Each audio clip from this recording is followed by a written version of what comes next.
Hello friends, आज का हमारा फ्रेज है यू चैटर अ लॉट। इसका मतलब होगा तुम कितना बकबक करते हो। बकबक का मतलब है चैटर। इस तरह के सेंटेंस हम बोल सकते हैं जब हमारा कोई फ्रेंड हमारे सामने आकर बहुत सारी बातें करता है, लगातार रुकता ही नहीं है। उस समय हम बोल सकते हैं कि यू चैटर अ लॉट, तुम कितना बकबक करते हो। लिसन टू मी, इसका मतलब होगा मेरी बात सुनो। आपके स्कूल में आपकी टीचर आती हैं और बच्चे सभी चिल्ला रहे हैं और उस समय टीचर आती हैं और कहती हैं लिसन टू मी स्टूडेंट्स, बच्चों मेरी बात सुनो, कल आपकी छुट्टी है। तो इस तरह से सामने वाले का ध्यान अपनी तरफ आकर्षित करने के लिए, अपनी बात बताने के लिए आप कहोगे लिसन टू मी, मेरी बात सुनो। लीव मी अलोन, इसका मतलब होगा मुझे अकेला छोड़ दो। आपने ये लाइन बहुत बार सुनी होगी टीवी में, सीरियल्स में, जब लड़की कहती है लीव मी अलोन, मुझे अकेला छोड़ दो। आप जब किसी से गुस्सा हो उस समय आप उसे कहते हो कि लीव मी अलोन, मुझे अकेला छोड़ दो। जब आपको अकेले रहने का मन हो, आपको किसी के साथ नहीं रहना हो, उस समय आप बोल सकते हो लीव मी अलोन, मुझे अकेला छोड़ दो। नथिंग एल्स, इसका मतलब होगा और कुछ नहीं। मान लीजिए कि आप शादी में गए हो और वहाँ पर खाने में सिर्फ बिरयानी रखी हुई है। उस समय आप अपने फ्रेंड से पूछोगे कि नथिंग एल्स इज़ हेयर, यहाँ पर कुछ और नहीं है खाने के लिए। तो इस तरह से हमको जब पूछना हो और कुछ नहीं वर्ड, तो उस समय हम यूज़ करेंगे फ्रेज़ का नथिंग एल्स। एनीथिंग एल्स, इसका मतलब होगा और कुछ। मान लीजिए कि आप खाना खा रहे हो और आपकी मम्मी ने आपसे पूछा कि बेटा और कुछ लोगे, anything else do you want. तो इस तरह से हम इस फ्रेज को यूज़ करेंगे एनीथिंग एल्स। बी केयरफुल, इसका मतलब होगा सावधान रहिए। आपके एरिया में, आपके मोहल्ले में चोरी की घटनाएं बहुत ज़्यादा बढ़ रही हैं और उस समय पुलिस आकर आपके यहाँ अनाउंस करती है बी केयरफुल, सावधान रहिए, चोरी की घटनाएं बढ़ रही हैं।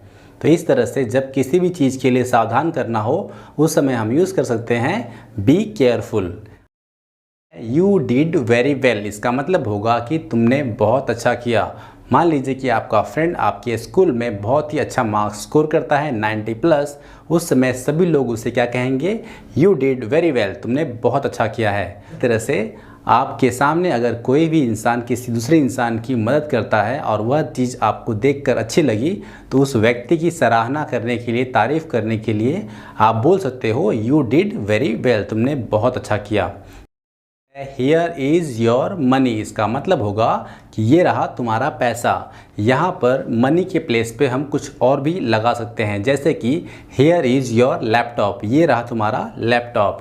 हियर इज़ योर मोबाइल, ये रहा तुम्हारा मोबाइल। तो इस तरह से हम यूज़ करेंगे इस फ्रेज का हियर इज़ योर डैश, जो भी चीज़ आपने दी है उसका नाम वहाँ पर लगा देंगे। पर्सनली आई थिंक, इसका मतलब होगा कि व्यक्तिगत रूप से मुझे लगता है।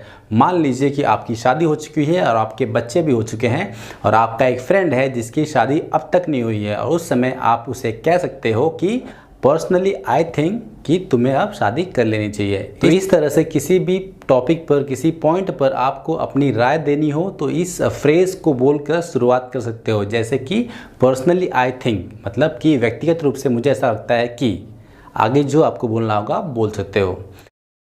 डोंट शाउट, इसका मतलब होगा चिल्लाओ मत। मान लीजिए आपकी बहू आपसे ऊंची आवाज़ में बात कर रही है चिल्लाकर, उस समय आप उसे कहोगे बहू चिल्लाने की ज़रूरत नहीं है, डोंट शाउट, चिल्लाकर बात मत करो, प्यार से बात तो हो सकती है ना, डोंट शाउट। तो इस तरह से जब भी आपको कोई चिल्लाकर बात करे या फिर आपके सामने कोई ऊंची आवाज़ में बात कर रहा हो, उसमें आप यूज़ कर सकते हो डोंट शाउट, चिल्लाओ मत, चिल्लाकर बातें मत करो। नॉट इवन अ बीट, इसका मतलब होगा थोड़ा सा भी नहीं। मान लीजिए आप अपने फ्रेंड के घर पे गए हो और एक बर्थडे पार्टी है, उस समय आपके फ्रेंड की मम्मी सभी को खाना खिला रही हैं और सभी को अच्छी तरह से खाना खिलाया जा रहा है। आपका पेट फुल हो चुका है खा खाकर और आपके फ्रेंड की मम्मी पर्सनली आपके पास आती हैं और कहती हैं कि बेटा थोड़ा सा और बेटा खा लो। उस समय आप कहोगे आंटी जी मैं अब थोड़ा सा भी नहीं खा सकता हूँ, नॉट इवन अ बीट।